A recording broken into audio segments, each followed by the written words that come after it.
नमस्कार, मैं हूं कुमार अनिल। महात्मा गांधी की आत्मकथा सत्य के साथ मेरे प्रयोग, इसकी 106वीं कड़ी लेके उपस्थित हूं। पिछली कड़ी में हम लोगों ने देखा था कि गांधी जी ने जनेऊ पहनने से क्यों इनकार कर दिया था। आज हम लोग बात करेंगे कि उन्होंने आश्रम की स्थापना की और उसमें एक अछूत को रखा और उसके बाद तो हंगामा हो गया। इनका खर्चा पानी सब बंद कर दिया लोगों ने और इन गांधी के सामाजिक बहिष्कार की नौबत आ गई। लेकिन एक चमत्कार हुआ, चमत्कार ही कहेंगे इसको। एक आदमी आया, उसने अपना नाम भी नहीं बताया, कुछ भी नहीं बताया और भारी मदद दे दी, आर्थिक मदद, और गांधी जी को संकट से उबार दिया। नाम तक नहीं बताया, वो कौन था क्या था ये आज तक नहीं पता। तो वो रहस्यमयी घटना घटी, एक चमत्कारिक घटना घटी। तो हम इन सब चीज़ों की बात करेंगे। तो गांधी जी वहाँ पर हरिद्वार में और ऋषिकेश में थे और वहीं से वो चल रहा था कि आश्रम की अब स्थापना करनी है। तो भारत में कहाँ पर आश्रम बनाया जाए, अलग अलग मित्रों के अलग अलग सुझाव थे। उसमें स्वामी श्रद्धानंद चाहते थे कि हरिद्वार में ही गांधी जी बस जाएं। कलकत्ता में जो गांधी जी के मित्र थे वो चाहते थे कि देवघर में ये जो बाबा धाम है देवघर, तो देवघर में गांधी जी अपने आश्रम की स्थापना करें। आप अभी भी देवघर जाएंगे तो वहाँ पर बंगालियों के बड़े बड़े बंगले मिलेंगे। हालांकि वो बंगले उजाड़ हैं, लेकिन वो बंगले उस समय थे और गर्मी की छुट्टियों में बड़े अधिकारी, अंग्रेज़ अधिकारी भी आते थे देवघर में। वहाँ पर उनके बंगले थे तो वहाँ पर ठहरते थे गर्मी के दिनों में।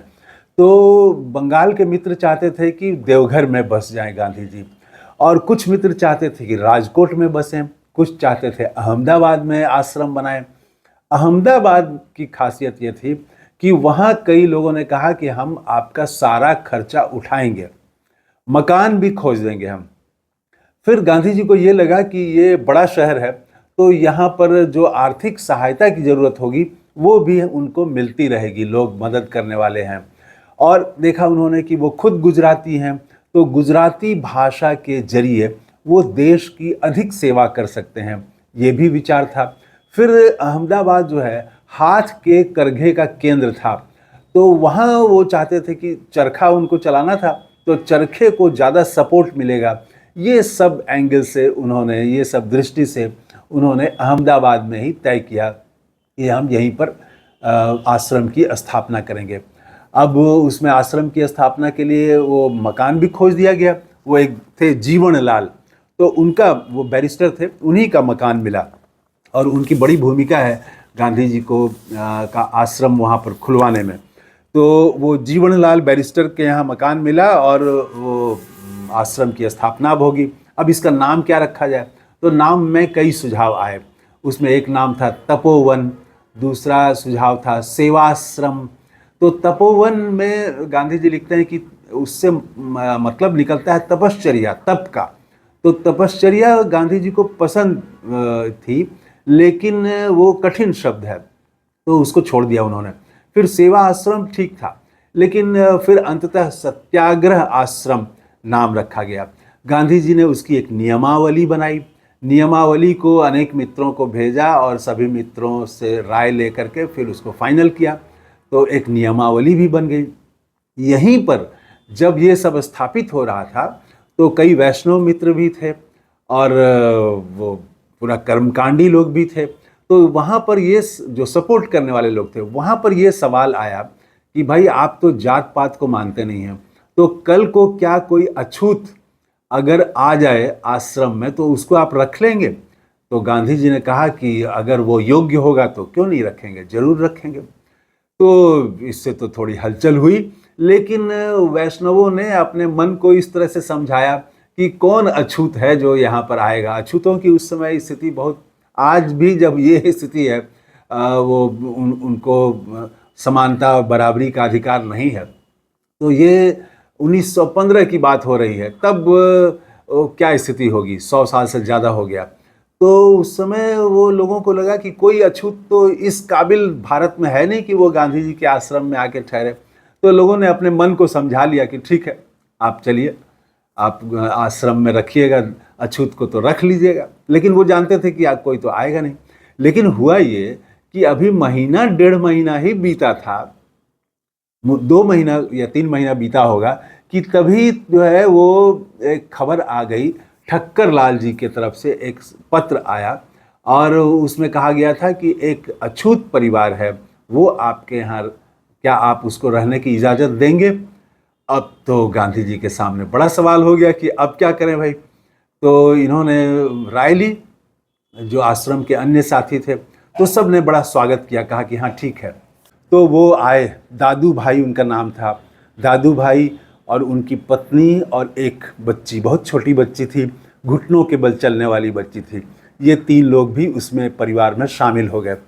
और उसके बाद तो जब जानकारी मिली आसपास तो हंगामा हो गया कि गांधी जी ने तो अछूत को आश्रम में रख लिया है। अब वो अछूत पानी लेने के लिए कुआं जो था वो संयुक्त कुआं था, उसमें दूसरे लोग भी पानी भरने आते थे। तो जो दूसरे लोग भरने आते थे वो विरोध करना शुरू कर दिया उन लोगों ने और अपशब्द कहना शुरू कर दिया। ये सब जब मालूम हुआ गांधी जी को, तो गांधी जी ने कहा कि आप एकदम सब सुनते रहिए, कोई जवाब मत दीजिए। तो दादू भाई ने यही किया, उनकी पत्नी ने यही किया, ये लोग कोई जवाब नहीं देते थे।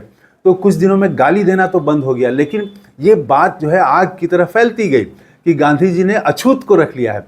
उसके बाद तो निर्णय ये ले लिया लोगों ने कि अब गांधी जी का बहिष्कार होगा, सामाजिक बहिष्कार होगा, कोई नहीं मिलेगा उनसे, और जो मिलेगा उसको दंड दिया जाएगा। ये सब अब बहिष्कार की चर्चा होने लगी। गांधी जी के कानों में ये सब बातें आ रही थी। तभी एक दिन मगन लाल आके बताए कि हम लोगों को चंदा मिलना बंद हो गया है और इस महीने का खर्च है, अगले महीने का खर्च हमारे पास नहीं है। तो अब तो चंदा देने वाले लोगों ने भी हाथ खींच लिए थे इस अछूत को रखने के कारण। तो गांधी जी ने कहा कि जो कुछ भी हो जाए, ये अछूत को हमने रखा है, हम तो जात पात मानते नहीं हैं, हमने इंसानियत के नाते, मानव के नाते रखा है और हमारे आश्रम में वो रहेंगे, भले ही हमें ये किराए का मकान छोड़ना पड़े, हम छोड़ देंगे। और अब हम अछूतों की बस्ती में जाएंगे, वहाँ पर झोपड़ी बना करके रहेंगे, लेकिन हम ये जो इनका दबाव है, इस दबाव के आगे झुकेंगे नहीं। गांधी जी ने फैसला अपना सुना दिया और अब तो तैयारी होने लगी कि भाई अब अछूतों की बस्ती में जाके रहना है। तो तभी लेकिन एक चमत्कारिक घटना हुई। एक दिन जो है एक आश्रम के एक सहयोगी ने आके कहा कि बाहर एक मोटर में कोई सेठ आए हुए हैं और वो आपसे मिलना चाहते हैं। तो गांधी जी बाहर गए तो वो जो सेठ थे उन्होंने कहा कि मैं आपको कुछ मदद करना चाहता हूँ आर्थिक रूप से, क्या आप मेरी मदद स्वीकार करेंगे? तो गांधी जी को तो ज़रूरत थी ही, उस समय तो संकट था। तो गांधी जी ने कहा कि हाँ स्वीकार करेंगे। तो उसने कहा कि मैं कल आऊँगा इसी वक्त, और कह के वो चला गया। और दूसरे दिन ठीक उसी वक्त वो व्यक्ति मोटर से फिर आया, मोटर गाड़ी में। और वो आश्चर्यजनक बात ये है कि उसने अपना नाम भी नहीं बताया, उसने वो गांधी जी के आश्रम को विजिट करना, आश्रम को देखना भी मुनासिब नहीं समझा, बाहर ही रहा, गाड़ी, मोटर गाड़ी से उतरा ही नहीं वो, और उसी गाड़ी से ही उसने खिड़की से गांधी जी के हाथ में मोटी रकम 13,000 रुपये, ये 1915 में 13,000 रुपये का मतलब आप समझ लीजिए कि वो कई लाख रुपए हो गए। और उसके बाद गांधी जी लिखते हैं कि ये जो 13,000 रुपये हैं ये 1 साल का आश्रम का खर्च था, एक आदमी दे करके चला गया। और उसके बाद तो अब जो दलितों की बस्ती में जाने का प्रेशर था, वो प्रेशर तो ख़त्म हो गया, आर्थिक संकट दूर हो गया। तो वो आदमी लेकिन गजब था, वो उसने अपना नाम भी नहीं बताया, वो देखा भी नहीं भीतर जा करके, और चुपचाप दे करके चला गया।